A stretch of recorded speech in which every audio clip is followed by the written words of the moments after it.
On August 6, Ukraine launched an audacious counteroffensive into Russia's Kursk Oblast, marking the first time since World War II that foreign troops have entered Russian territory. This move has sparked intense debate.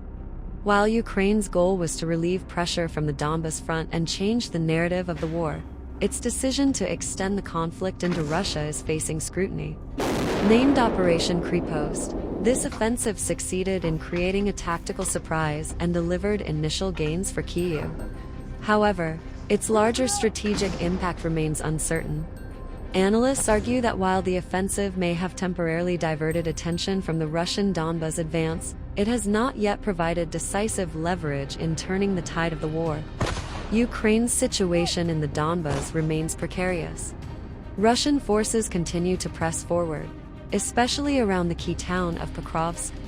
The Kursk operation was intended to reduce this pressure, but instead, it has stretched Ukrainian resources, creating new vulnerabilities. Ukraine's counterattacks in 2023 have repeatedly faced challenges due to the sheer size and firepower of Russia's well-fortified forces.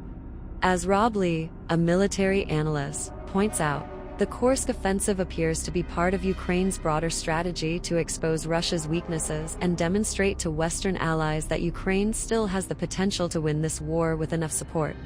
President Volodymyr Zelensky has stated that the Kursk offensive was also designed to show Ukraine's Western allies the importance of continued military support.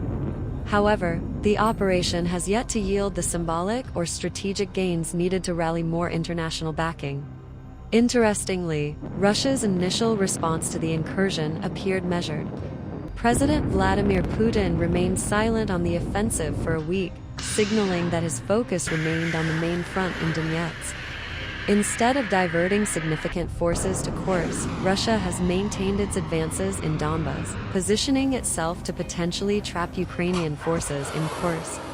By late September, Russia had launched a counteroffensive in Kursk, recapturing 10 settlements in the region. Moscow has deployed nearly 30,000 troops to the area, possibly including the battle-hardened Wagner fighters and Chechen special forces. Despite this, Zelensky insists that Ukraine's plan is still on track, but many analysts see a growing challenge for Kyiv. Ukraine's bold move into Kursk has come at a high cost. With unfamiliar terrain and redeployed units, Ukrainian forces are finding it harder to hold ground.